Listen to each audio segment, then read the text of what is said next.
ഇന്നുണ്ടല്ലോ മീഷോ എന്ന് വാങ്ങിയ ഒരു സെറ്റ് ഓഫ് മാല കാണിക്കാൻ വേണ്ടിയിട്ടാണ് ഞാൻ വന്നേക്കുന്നത്. അതായത് ഒരു 150 റേഞ്ചിൽ തന്നെ ഒരു സെറ്റ് ഓഫ് മാലയാണ്. അത് നമുക്ക് ലെയറായിട്ട് ഇടാൻ പറ്റും.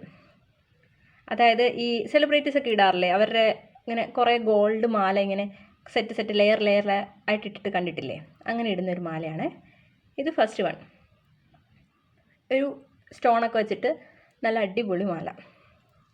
ഇനി സെക്കൻഡ് ഒരു പേള് മുത്ത് വന്നതാണ്. ഇതാണ് മാല. കെട്ടഴിക്കുന്ന ഇച്ചിരി ചടങ്ങ്. ഇതെല്ലാം കൂടെ കെട്ടാവാതെ നോക്കണം. ഇത് വരുമ്പോൾ എല്ലാം ഓരോ പാക്കറ്റായിട്ടാണ് വരുന്നത്. നല്ല പാക്കേജിംഗ് ആണ്. ഒരു പെട്ടിക്കകത്ത് വരും. അതുകൊണ്ട് നമ്മളായിട്ട് നശിപ്പിക്കാതെ നോക്കിയാൽ നമുക്ക് കൊള്ളാം. പിന്നെ തന്നെ ഒരു സ്റ്റാർ. ഇതിലുണ്ടല്ലോ, ഇത് ഞാൻ ഇട്ട് നോക്കിയപ്പം എൻ്റെ കഴുത്തേ കിടക്കുന്ന താലിമാലയുടെ അതേ ലെങ്ത് ആയിരുന്നു ഈ മാലയ്ക്കും. അപ്പോൾ ഞാൻ എന്നാ ചെയ്തതെന്ന് വെച്ചാൽ, ഇതിൻ്റെ അറ്റത്ത് പുറകിലായിട്ട് വരുന്ന കൊളുത്തിൻ്റെ അവിടെ നമ്മൾ ചെറിയ നോട്ട് ഇട്ട് കൊടുക്കണം, ചെറിയൊരു കെട്ടിട്ട് കൊടുക്കണം. അപ്പോൾ അതാരും പെട്ടെന്ന് കാണുമില്ല, നമുക്കിതിൻ്റെ ലെങ്ത് ഇച്ചിരി കുറഞ്ഞും കിട്ടും. എൻ്റെ മാലയുടെ തൊട്ട് മുകളിലായിട്ട് കിട്ടും. അങ്ങനെ വേണ്ടവർക്ക് അങ്ങനെ ചെയ്യാം. ഒരു ചെറിയ ടിപ്പാണ്. ലാസ്റ്റ് വൺ എന്ന് പറഞ്ഞാൽ, അതായത് ഫോർത്ത് വൺ എന്ന് പറഞ്ഞാൽ അത് ലെയറായിട്ടാണ് വരുന്നത്. 2 മാലയുണ്ട്. അത് നമുക്ക് ഇങ്ങനെ ഇടാൻ പറ്റും. പിന്നെ വേറൊരു ടിപ്പ് പറഞ്ഞു തരാനുള്ള, മൂക്ക് കുത്താൻ ആഗ്രഹമുണ്ട് പക്ഷെ പേടിയാണെന്നുണ്ടെങ്കിൽ ഒരു വഴിയുണ്ട്. പൊട്ടില്ലേ, പൊട്ടെടുത്തിട്ട് ഒരു നല്ല സ്റ്റോണിൻ്റെ പൊട്ട് എടുത്തിട്ട് മൂക്കുത്തിയായിട്ട് വെച്ചാൽ മതി. പെട്ടെന്ന് ആർക്കും മനസ്സിലാവില്ല. വേറൊരു ടിപ്പും കൂടെ ഉണ്ട്. ഈ കുഞ്ഞു പിള്ളേരുടെ മാലയോ ഇല്ല നമ്മുടെ മാലയൊക്കെ ഉണ്ടെങ്കിൽ അത് കയ്യിൽ നമുക്ക് ചെയിനായിട്ട് ഇടാൻ പറ്റും. ഇതൊക്കെ ആരെങ്കിലും ചെയ്യുന്നുണ്ടോയെന്ന് എനിക്കറിയില്ല.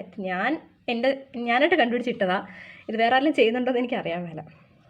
പിന്നെ ഞാൻ മേടിച്ച ഒരു പ്രൊഡക്റ്റാണ് ഇയർ കഫ് എന്ന് പറഞ്ഞാൽ മേക്കാത് കുത്താൻ ആഗ്രഹമുണ്ട്, ഇതുപോലെ തന്നെ പേടിയാണെങ്കിൽ മേടിക്കാവുന്ന ഒന്ന് ട്രൈ ചെയ്യാവുന്നൊരു പ്രൊഡക്റ്റാണ് ഈ ഇയർ കഫ് എന്ന് പറഞ്ഞാൽ.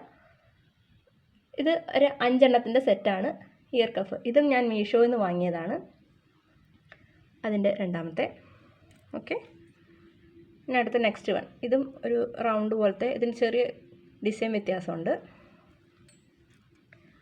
പിന്നെ ഒരു സ്റ്റോണൊക്കെ ഉള്ള ഒരെണ്ണം. ഇത് മുകളിലായിട്ടിടുന്ന ടൈപ്പാണ്.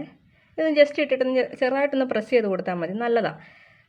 എനിക്ക് തോന്നുന്നു ഒന്ന് ട്രൈ ആവുന്ന ഒരു ഐറ്റമാണ്. എനിക്ക് മേക്കാതെ ഇടാനായിട്ട് ഇടയ്ക്ക് തോന്നും. ചില ഡ്രസ്സിന്, ചില കമ്മലിടുമ്പോൾ ഒന്നും അങ്ങനെ എന്തെങ്കിലും വെറൈറ്റി ആവണം, എന്നും ഒരുപോലെ ഒന്നും പോകണ്ടല്ലോ, വല്ലപ്പോഴും ഒന്ന് വെറൈറ്റി ആവാമല്ലോ എന്നൊക്കെ ഓർത്തിട്ട് ഞാൻ ഒന്ന് മേടിച്ചത് ആണ്. ഇതിൻ്റെ ലിങ്കും ഡിസ്ക്രിപ്ഷൻ ബോക്സിൽ കൊടുക്കാവേ. ചെറുതായിട്ട് കളർ പോയി തുടങ്ങിയിട്ടുണ്ടോ എന്നൊരു സംശയമുണ്ട്. ഞാൻ 2-3 പ്രാവശ്യം ഇട്ടു. പിന്നെ നമ്മളെപ്പോഴും കൈ കൊണ്ട് ഇങ്ങനെ പ്രസ് ചെയ്തുകൊണ്ടിരിക്കുമല്ലേ, അപ്പോൾ പെട്ടെന്ന് കളർ പോകാനുള്ള ചാൻസ് ഉണ്ട്. ഇതൊരു 3 എണ്ണം വന്നതാണ്. ഇത് അടിപൊളിയാട്ടോ, ഇതെനിക്ക് ഭയങ്കര ഇഷ്ടമാണ്. ഇതിങ്ങനെ ഇടാനായിട്ട് 3 എണ്ണം ഒന്നിച്ചിങ്ങനെ കയറ്റി വയ്ക്കും. ഇതിടുമ്പോൾ എൻ്റെ ഹസ്ബൻഡ് കളിയാക്കും, പഴയ അമ്മച്ചിമാരുടെ സ്റ്റൈല് കമ്മല. പെട്ടെന്ന് കാണിക്കുമ്പോൾ കയറുന്നില്ല. അയ്യോ,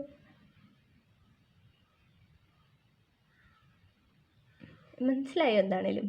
ഇതിപ്പം ടെൻഷനായിട്ടോ. എത്രയേ ഉള്ളൂ, 5 എണ്ണം ഉണ്ട്. അപ്പോൾ ശരി, ബൈ.